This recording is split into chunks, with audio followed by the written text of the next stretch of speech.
This story tells how the life of an ordinary person can lead to prison in just one wrong moment. Thomas Bennett was an ordinary office worker in a small city where everyone knew everyone. His days were predictable: 9 to 6 work hours, a quick coffee break, a short walk through the nearby park, dinner at home, and evenings spent with a book or the news. He loved this routine. It gave him a sense of safety, a controlled order in a world that often felt chaotic. Thomas had never been an adventurer. He chose predictability, avoided conflicts, and stayed away from people who seemed even remotely suspicious. But his neighbor Mark was different. Mark was charismatic, energetic, loud, and had a way of pulling anyone into his world with a joke or a story. Thomas considered him a friend, and deep down, envied the ease with which Mark approached life. One evening, Mark came over with a simple request. "Hey, Thomas, could you keep a couple of boxes in your car for a few days? Just hold onto them while I sort some stuff out." Thomas looked at him with mild hesitation but saw confidence in Mark's eyes, a simple plea that seemed harmless. Without much thought, he agreed. Okay, a couple of days won't hurt, he thought. On the surface, it seemed trivial. Thomas imagined ordinary things: books, clothes, household items. He didn't ask what was inside. The trust he had placed in his neighbor outweighed any caution. At that moment, no one could have imagined how drastically his life was about to change. The next few days passed in their usual rhythm: work, short walks, quiet evenings. The boxes sat in his car, unnoticed, seemingly harmless. But inside them lay a nightmare that would shatter his ordinary world in a single instant. When the police finally arrived, it was quiet, professional, almost surreal. They didn't knock loudly. They didn't announce their presence with chaos.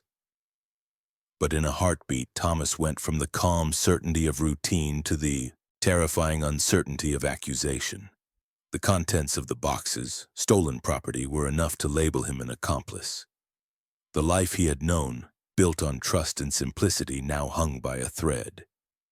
Thomas tried to explain. He tried to protest. "I didn't know," he said, his voice steady but fragile. The truth, he would soon learn, didn't protect him when circumstances stacked against him.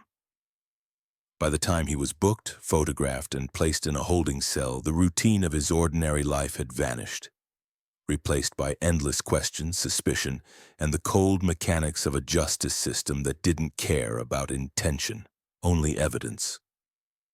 Suddenly, the world he had trusted, neighbors, routines, small comforts, had shifted. He realized with a growing heavy fear that the simplest decision, agreeing to help a friend, could define his entire future. Thomas's first night in custody was disorienting. The fluorescent lights of the holding cell were harsh, flickering, slightly, casting shadows that seemed to creep along the walls. The air smelled of antiseptic and despair, a combination that made breathing feel heavier than usual. He sat on the thin metal bench, hands clasped tightly together, replaying the past days in his mind. How could something so small, so seemingly insignificant, have led him here? The guards moved with efficiency, barely acknowledging him. Each step of the procedure, the fingerprinting, the questioning, the endless waiting, was a reminder that his ordinary life had no weight in this new environment. He wasn't considered innocent until proven guilty. The system treated him as a suspect, a potential criminal, because the law recognized only facts, not intentions. He thought of Mark. How could someone he trusted turn his world upside down? Had Mark truly believed Thomas would check the boxes? Or was it always meant to be a trap? Thomas's anger was a slow, simmering flame, but there was no outlet.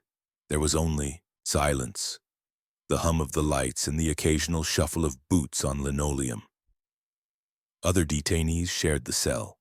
Some were quiet, withdrawn, eyes hollow from months or years behind bars.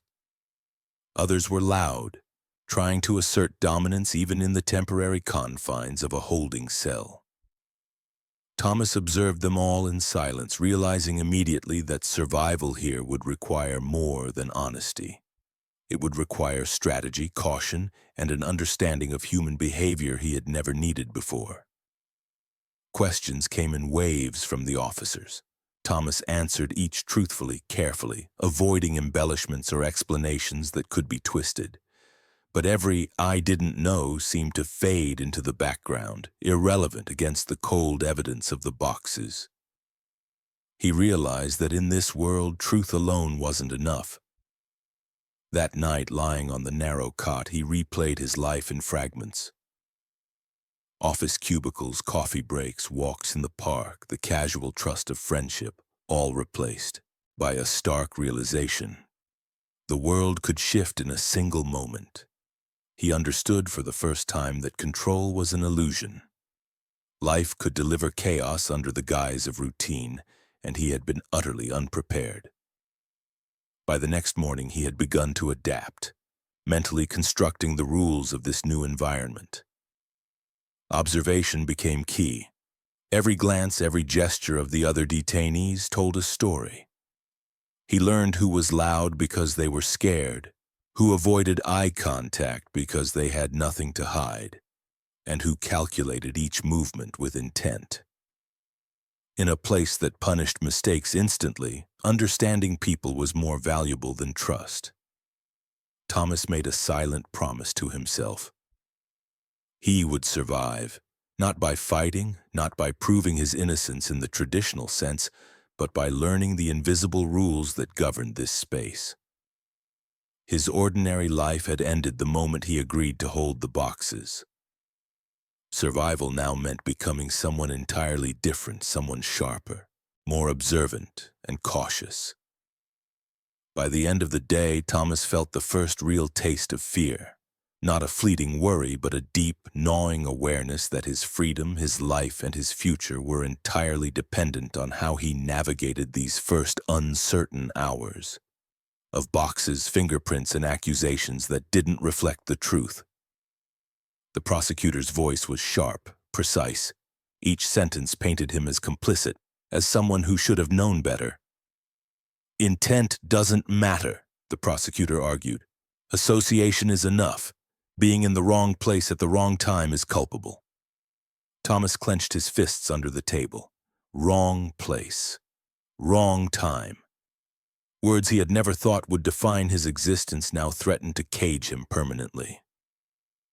His attorney tried to explain the nuances, how testimony could help, how witnesses could clarify the misunderstanding.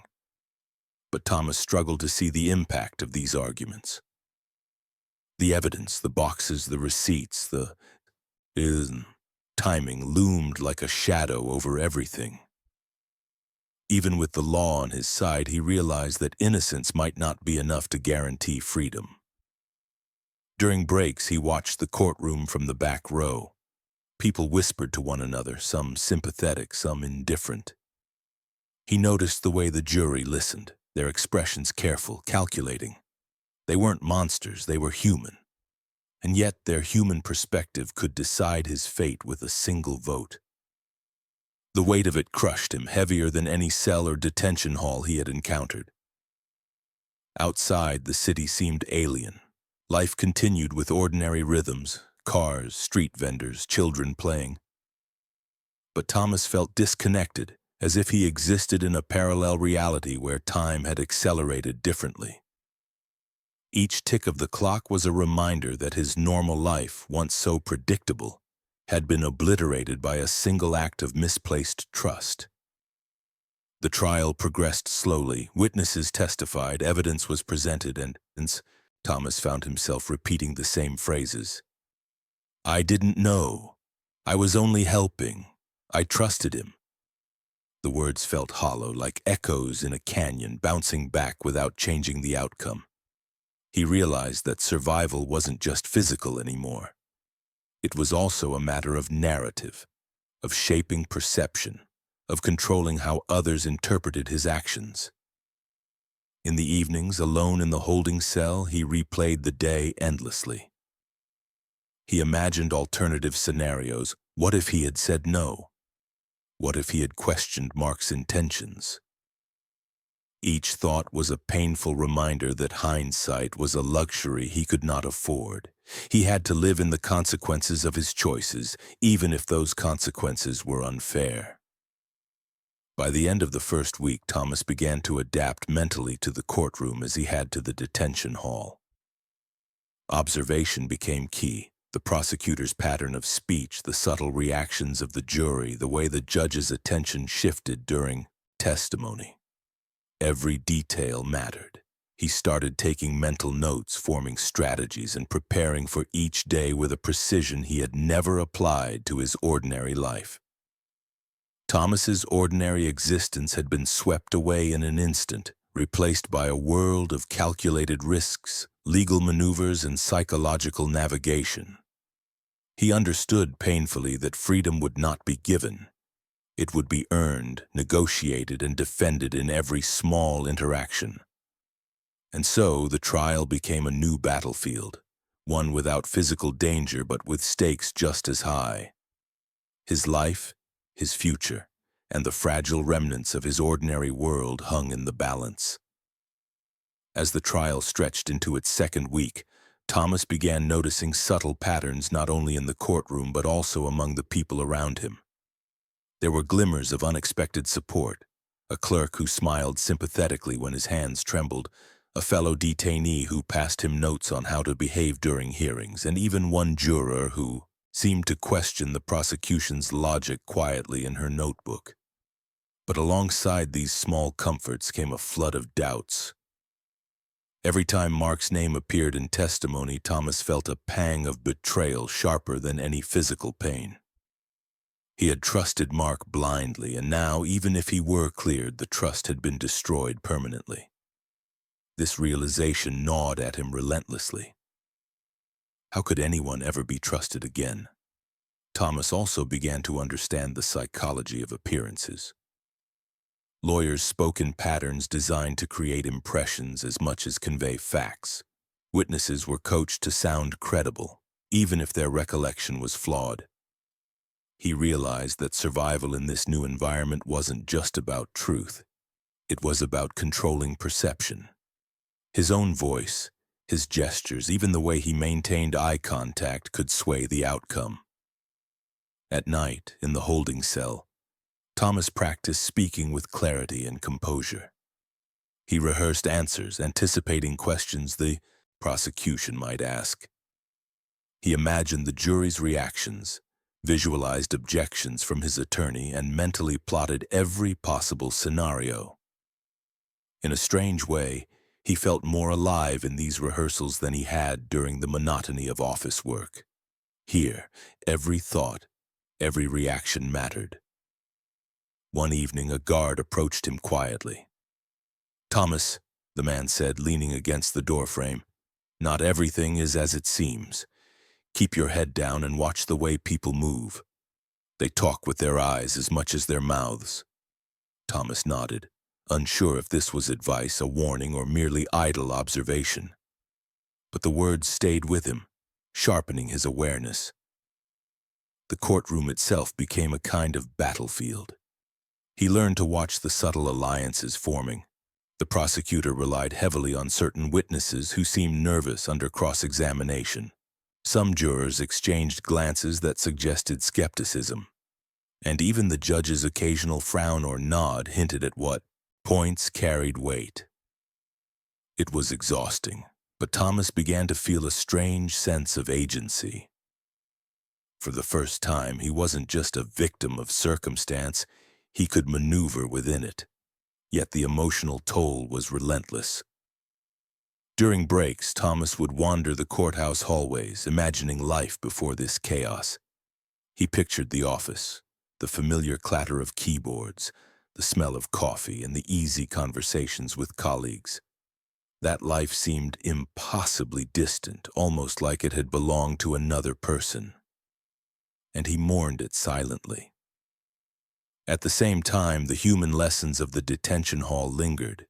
He remembered the importance of composure under pressure, the need to observe silently before reacting, and the value of understanding unspoken hierarchies. Those lessons became his secret arsenal within the courtroom. He realized that while Mark had brought him into trouble, it was his own skills, observation, patience, and mental discipline that could eventually set him free. One day, during testimony, a witness contradicted themselves so obviously that Thomas's attorney seized the moment. Thomas felt a surge of adrenaline. Every small victory mattered. Every inconsistency was a potential turning point. The trial was no longer just about evidence. It was a psychological game, a test of endurance, and a challenge to his resilience. Thomas understood painfully that even if he won, the consequences of trust and betrayal would ripple through the rest of his life. But for now, he focused on the immediate, surviving the trial, protecting himself, and ensuring that truth and perception worked in his favor. The ordinary life he had lost seemed farther away with each passing day, yet he held on to a fragile hope that one day he would reclaim it. And in that hope, however thin, Thomas found the will to continue, to navigate the maze of courtroom politics, human error and deception. Learning that the mind could be as vital a weapon as any physical strength he had ever possessed. Days turned into weeks, and the trial seemed endless. Thomas felt the weight of every moment pressing down on him. He had grown accustomed to the small victories, a skeptical glance from a juror, a witness stumbling over words. But the emotional exhaustion was relentless. The courtroom, once a place of structured order, now felt like a labyrinth designed to test endurance. Thomas began to notice subtle changes in himself. His patience, once a quiet virtue, had hardened into a survival mechanism. His attention to detail, which had been useful in office work, now saved him from countless potential pitfalls. Every gesture, every word, every pause had become a calculated move. He had become a strategist in a world that demanded constant vigilance. One afternoon during a recess, Thomas retreated to a quiet corner of the courthouse, seeking solace in a familiar ritual, reviewing the case notes. As he flipped through pages, he realized something terrifying. The trial wasn't just a test of truth, it was a test of endurance, of psychological resilience. The prosecution had no interest in justice. Their goal was to wear him down, to make him doubt himself, to make him falter. And falter he almost did. A particularly aggressive line of questioning left him trembling, words stuck in his throat. For the first time, Thomas felt the creeping panic of hopelessness. The trust he had once placed in Mark felt like a gaping wound, and every glance, every murmur in the courtroom reminded him of how deeply he had been betrayed. But then came clarity.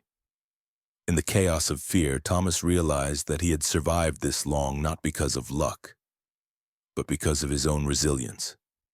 He had learned to observe, to anticipate, to adapt. The ordinary man who had trusted blindly was gone. In his place was someone who could navigate uncertainty, who could read people as easily as maps, and who could make choices that preserved his life and dignity. The turning point came during a critical cross-examination. A key witness for the prosecution hesitated, their testimony contradicting previous statements. Thomas's attorney pounced, weaving the inconsistencies into a compelling narrative. Thomas felt a surge of empowerment. He was no longer passive, he was active in shaping his fate. Outside the courtroom, the world seemed distant, almost unreal. Friends had disappeared, colleagues had moved on, and the life he had known before this chaos seemed like a memory from someone else's story. Yet this distance also gave him focus. He understood that the trial, while devastating, was temporary. The skills, the awareness, the mental discipline he had honed here, those were permanent. In the holding cell that night, Thomas reflected on the journey. He realized that trust, once broken, could never fully return, but discernment could. He had learned to evaluate people not by appearances or promises, but by actions and patterns. This lesson, painful as it was, had become his armor. Thomas also recognized the subtle power of reputation. How he carried himself, how he responded to pressure, how he engaged with others. All of it shaped perceptions. In a place where justice was as much about optics as law, understanding this invisible currency became as crucial as understanding evidence. And yet, despite his growing mastery, fear lingered. The stakes were enormous. One misstep could undo months of careful preparation. Every day was a balance between vigilance and endurance, between patience and decisive action. The ordinary life he had taken for granted was now a distant goal, but he clung to it, using it as motivation. As the trial progressed, Thomas became increasingly aware of the psychological warfare around him. Witnesses whispered, jurors exchanged subtle glances, and attorneys used pauses and inflections as weapons. He had to navigate not only facts, but emotions, motivations, and perceptions. Every moment required strategy. By the end of this part of the trial, Thomas had reached a new understanding. Survival was no longer about proving innocence alone. It was about mastering the environment, predicting human behavior, and maintaining composure under pressure. He was learning the hardest lesson of all, that life, even outside prison or courtroom walls, demanded constant vigilance and self-reliance. And in that understanding, Thomas felt a flicker of control, a reminder that even in the midst of chaos, one could still act with clarity and purpose, shaping outcomes instead of being solely shaped by them. Thomas woke up to another day in the holding area, the walls feeling closer than ever. Each morning began with the same routine: careful observation, silent calculations, and a mental checklist of people to watch. The courthouse had become a microcosm of control and chaos, where one misread glance or poorly chosen word could unravel months of preparation. The prosecution intensified its tactics. Subtle manipulations, half-truths, and suggestive questions were designed to make Thomas doubt his own memory, his own judgment. He felt the psychological pressure building, a tight knot in his chest that seemed impossible to release. But over time, Thomas discovered a coping mechanism: compartmentalization. He would separate fear from action, emotion from thought. In the courtroom, he became an observer as much as a participant, tracking patterns, noting inconsistencies, and anticipating moves. One day, a new twist appeared. Evidence surfaced that Thomas had never seen before, photos and documents that suggested his involvement in another crime. Panic surged for a moment, but he reminded himself of the first lesson of survival: pause, assess, and act strategically. He reviewed the evidence, cross-referenced it with timelines, and realized it was circumstantial, cleverly presented but ultimately flawed. He leaned into this flaw, preparing a calm and precise rebuttal. Thomas began noticing changes in the way others treated him. Lawyers who had dismissed him as a naive defendant now hesitated before speaking over him. Witnesses who had been confident in their statements began to stumble when faced with his quiet, unwavering focus. Even the judge seemed to sense that Thomas had shifted from someone at the mercy of events to someone capable of influencing them. Yet for all his growing control, doubt lingered. He questioned every choice. Had he spoken too much? Had he revealed too little? Could a single overlooked detail undo everything? These thoughts threatened to consume him, but he learned to harness them, turning anxiety into vigilance, fear into foresight. Each moment of uncertainty became a training ground for his mind. Outside, life continued without him. Friends faded into the background, absorbed in their routines. Mark, the neighbor whose carelessness had set this chain of events in motion, had vanished entirely. Thomas realized that trust, once broken, was nearly impossible to reclaim, but discernment could replace it. The lesson was bitter but powerful. People's words were unreliable. Only actions, consistency, and patterns mattered. As the trial entered its most intense phase, Thomas encountered another challenge: the media. Stories about the case circulated widely, painting him in exaggerated, often negative colors. Headlines called him the naive accomplice, or the office worker caught in a web of crime. The public perception added a new layer of stress, pressure to manage not only the courtroom but also the court of public opinion. Every interview or statement had to be measured, strategic, and neutral. It was in this period of external pressure that Thomas discovered the subtle power of patience. He had learned to act decisively, but he also understood when to wait, when to let others reveal their weaknesses first. The prosecution grew impatient with his calm demeanor, misinterpreting it as submission or confusion. Yet every pause, every carefully considered response reinforced his growing reputation as a composed, intelligent, and observant figure. One evening, in the quiet of his cell, Thomas reflected on the journey so far. He had entered the courthouse as an ordinary office worker, blindsided by betrayal and circumstance. Now he was evolving into someone entirely different, strategic, disciplined, and acutely aware of human behavior. He had learned that survival was as much mental as it was practical. He also realized the harsh truth: innocence alone was not enough. The world, he discovered, demanded more: resilience, foresight, and the ability to manipulate environments without compromising integrity. Thomas understood that to emerge from this trial intact, he would need to combine all he had learned: careful observation, strategic patience, and unyielding mental discipline. And in that quiet moment, Thomas felt a faint but significant shift within himself. The fear that had dominated him was no longer his master. He could feel clarity returning, like sunlight breaking through dense clouds. He was no longer merely reacting to events. He was shaping his path, understanding the rules and anticipating the moves of those around him. The journey was far from over, but Thomas recognized an essential truth. The ordinary man he had once been was gone. In its place stood someone forged in the crucible of betrayal, fear, and relentless pressure. A man capable of surviving, adapting, and eventually reclaiming control over his life. Thomas entered the next phase of the trial with a new mindset. The courtroom had become a chessboard, each person a piece moving according to rules he was starting to understand. The prosecution tried new angles, revisiting old witnesses, presenting subtle insinuations, and pushing the limits of interpretation. Every tactic was meant to confuse him, to make him slip.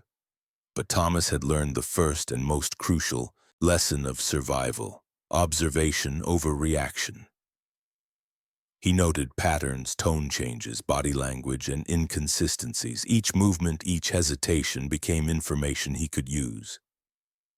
Outside the courtroom, Thomas continued to feel the weight of isolation. Friends and colleagues had disappeared from his life, leaving only fragments of connection. Yet this absence became a tool rather than a burden. He had no distractions, no false reassurances, no unreliable advice. The courtroom and his own thoughts were the only constants, and he learned to exploit them. Every word he spoke, every question he asked, every silence he maintained was deliberate. The ordinary office worker had evolved into a careful strategist, aware of the invisible forces shaping his fate. One day, a small breakthrough arrived. A witness contradicted their previous testimony. It was subtle, almost imperceptible, but Thomas caught it. The prosecuting attorney tried to dismiss it with a wave of their hand, but Thomas had learned to act quickly. In his next statement, he carefully referenced the inconsistency, framing it in a neutral tone that forced the court to pause. Murmurs rippled through the room. The judge's eyes lingered on him longer than usual. A shift had occurred. Thomas realized that even a small display of precision and awareness could tilt the balance. As the days passed, Thomas also faced another challenge, his own self-doubt. Nights in the holding area were long, filled with reflection and replaying events. What if he misinterpreted something? What if he had overlooked a subtle connection that could undo him? These thoughts were exhausting, but Thomas found a strange kind of strength in them. The constant mental challenge became a forge, refining his focus and sharpening his instincts. He was learning to trust his own judgment more than anyone else's. Then came an unexpected test. The defense attorney, a sharp and experienced professional, challenged Thomas to articulate the story clearly and coherently under pressure. The goal was simple: to see if he could remain composed, precise, and credible. Thomas understood this was more than a test of memory. It was a test of character. He practiced in his mind, refining explanations, considering alternative interpretations, and preparing for potential objections. When the time came, he spoke with clarity, calm, and subtle authority. The courtroom responded. Thomas felt a surge of quiet confidence. He was no longer a passive participant. He was an active player. Meanwhile, Thomas observed the reactions of others in ways he never had before. Jurors, witnesses, and attorneys all displayed tiny but revealing behaviors. A raised eyebrow, a hesitation in speech, or a shift in posture could indicate doubt, strategy, or vulnerability. He cataloged everything mentally, building a map of influences and likely outcomes. Survival had become not just about defense, but about prediction and influence. Outside pressures, persisted. Media coverage intensified, rumors circulated, and acquaintances who once seemed supportive were silent or absent. Thomas realized that part of surviving was internal. No one would save him. He had to rely on his own mind, his own preparation, and his own awareness. Every morning, every step, and every word became part of a broader strategy to navigate the treacherous environment he had been thrust into. By the end of this phase, Thomas had begun to sense a larger pattern. The courtroom was not merely a place of judgment, it was a test of perception, resilience, and adaptability. Those who failed were swept aside, while those who could read the currents, anticipate moves, and act with subtlety gained influence, even within confinement. Thomas understood that he was no longer defined solely by the error that had brought him here. He was defined by how he responded to it, how he adapted, and how he used every tool at his disposal. The ordinary life of an office worker had vanished. In its place was a man shaped by circumstance, disciplined by necessity, and capable of navigating complexities that once seemed impossible. Thomas had discovered a core truth. Survival depended not on innocence or luck, but on awareness, strategy, and mental fortitude. He could not control every outcome, but he could control his actions, his perception, and his approach. And in doing so, he was slowly reclaiming power over a world that had once seemed determined to crush him. Thomas had begun to realize that survival was not just about defending oneself against direct threats. It was also about understanding the hidden networks around him.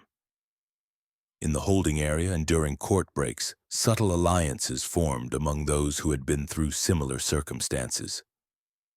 Some whispered advice, others offered small, discreet gestures of assistance. Thomas observed carefully. He didn't rush to align with anyone, but he cataloged who seemed trustworthy, who carried influence, and who could become a liability. One day, an unexpected ally appeared.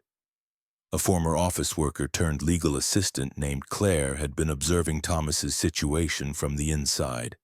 She had seen the inconsistencies in the case against him and quietly collected documents, statements, and evidence that had been overlooked.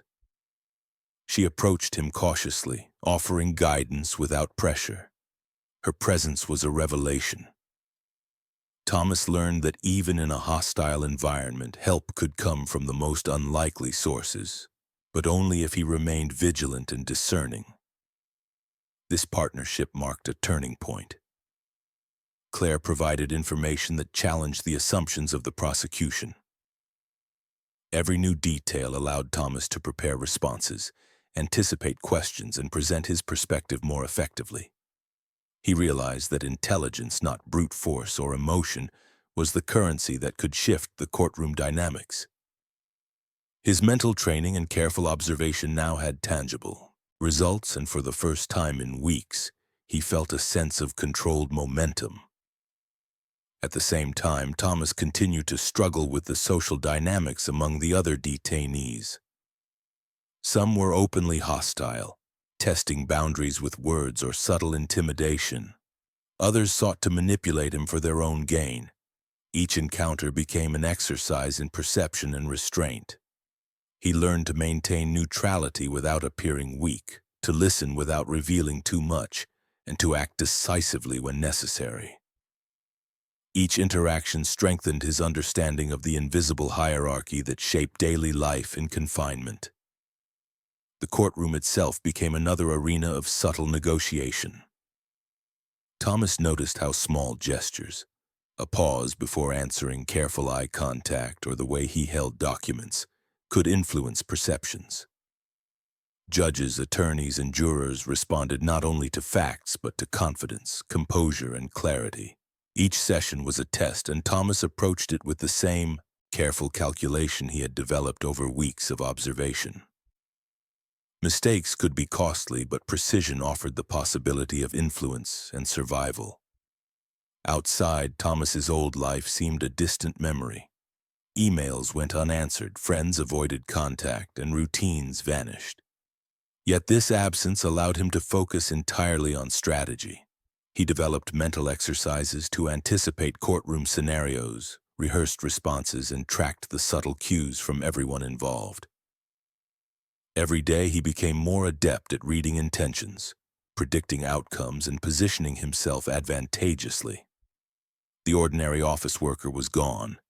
In his place stood a man forged by circumstance, adaptable and analytical. Despite the progress, moments of doubt persisted. Thomas wrestled with anger, fear, and frustration. The unfairness of the situation, the betrayal by a trusted neighbor, and the absence of support weighed heavily. But he learned to channel these emotions, using them as fuel to sharpen, focus rather than letting them become distractions. Mental discipline became as important as physical presence, and patience became a strategic tool. As the days passed, Thomas noticed a subtle shift among some of the other detainees. They began to treat him with cautious respect.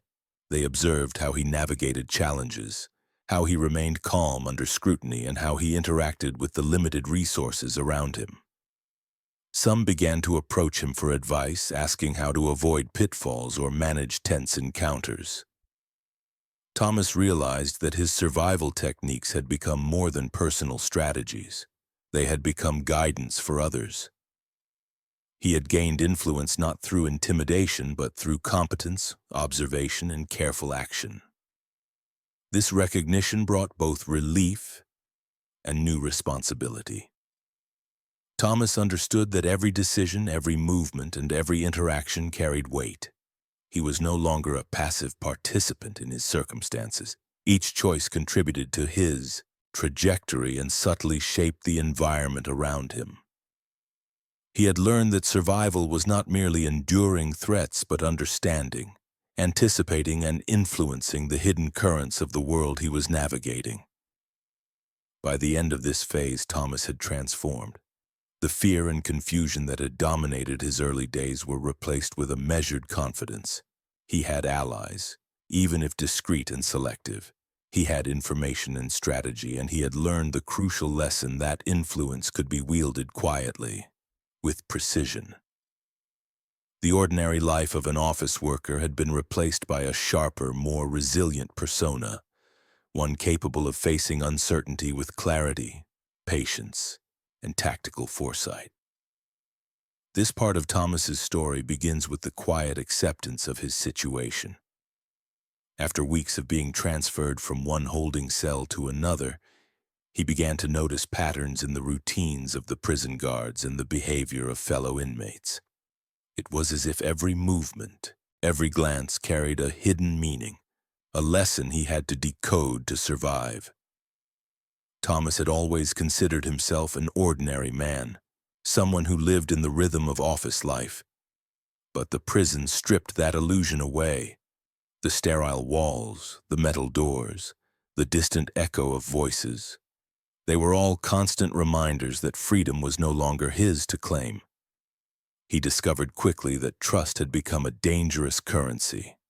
Even minor associations could be twisted into accusations, and conversations could be overheard or misinterpreted. He began to notice who watched, who waited, who seemed indifferent. Those who pretended to be powerless often held more influence than those who bellowed their dominance. Thomas learned to move carefully, speaking only when necessary, observing more than interacting. In doing so, he developed a sense of invisibility, a cloak that shielded him from attention but allowed him to gather crucial knowledge about the social structure within the prison. Despite this, moments of fear still seized him. One evening during the count, a group of inmates cornered him in the corridor. They wanted answers about stolen commissary items, about whispered plans he knew nothing of. Thomas kept his composure, his voice steady even though his heart pounded. He had learned that in these walls, panic was more dangerous than silence. By the time the warden came to investigate, he had deflected blame subtly, offered just enough to avoid suspicion, but nothing that would compromise his integrity. This subtlety earned him wary respect. The men realized Thomas was neither a threat to join nor an easy target. He spent the following nights thinking about how a simple act of trust had cost him so much. One wrong decision, a favor to a neighbor, had led to months of confinement, fear, and isolation. He thought about his family, who now only knew him through brief letters or fleeting phone calls. The letters carried concern, love, and confusion, but they could not erase the reality he faced daily. Thomas felt the weight of his choices crushing him. But he also realized that survival in prison required more than endurance. It required strategy, patience, and a quiet, unwavering observation of the human mind under pressure. In those quiet hours, he began to plan. Not escape. He knew the walls were secure, the guards vigilant, but a plan for resilience. He mapped the routines of guards, the predictable shifts, the subtle power dynamics among inmates. He took mental notes of who could be allies, who was unpredictable, and who could be used to his advantage without risking confrontation. Thomas transformed the prison from a place of punishment into a classroom, where every incident, every conversation, every rule became a lesson in survival, strategy, and the delicate art of human navigation. As the months turned into a year, Thomas began to feel a strange sense of mastery over his environment. The prison that had once seemed like an inescapable trap became a landscape he could read like a map. He knew which corridors to avoid during certain hours, which inmates were volatile, and which guards could be persuaded through calm, measured speech. Survival had transformed into control, not total control, but enough to navigate each day without unnecessary fear or conflict. Letters from his family continued to arrive sporadically. Thomas read them carefully, savoring every word, every scrap of news from the outside world. But he no longer allowed himself to dwell on the life he had lost. Instead, he focused on building the skills he would need once freedom returned. Patience, observation, strategy. These had become second nature. He realized that the same intelligence and caution that had kept him alive behind bars could serve him outside. The mistakes that had landed him here, the trust he had placed in the wrong person, the lack of foresight, would serve as lessons etched deeply into his consciousness. One day, after a routine inspection, the warden called him into the office. Thomas approached with caution, aware that any interaction could be layered with hidden meanings. The warden handed him an envelope. His sentence had been reviewed.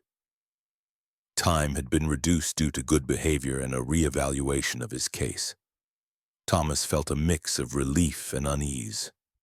Freedom was near, but he was no longer the man who had entered the prison months ago. The walls had reshaped him, hardened him, and forced him to see the world in terms of choices and consequences. As he walked through the gates, the sunlight felt both blinding and comforting. Each step into the city was measured, cautious, as if he were learning to walk all over again. The streets that had once been familiar were now alive with new dangers and challenges. People moved differently, and the rhythm of daily life was unpredictable. But Thomas was ready. The lessons of observation, patience, and careful trust guided his every decision. He no longer sought approval or validation from anyone. The mistakes of the past had taught him that survival required independence, strategy, and a clear mind. Thomas slowly began to rebuild his life. He found a modest apartment, took a stable job, and began reconnecting with distant family and friends, but always with caution. The experience had given him wisdom beyond his years, an acute understanding of human behavior, and a sense of resilience that could not be broken by fleeting misfortune. He shared little about his time in prison, but he carried its lessons silently, shaping each decision with deliberate care. Reflecting on his journey, Thomas realized that prison had not just been a punishment. It had been a crucible. It had burned away naivety and left him with clarity, insight, and the understanding that life's security was never guaranteed. The ordinary man who had trusted too easily was gone. In his place stood someone stronger, more aware, and capable of navigating a world full of uncertainty. The mistakes that had trapped him behind bars were now his guideposts for living freely, cautiously, and intentionally. Thomas had survived, and in doing so, he had transformed himself into someone capable not just of enduring life's trials, but of mastering them.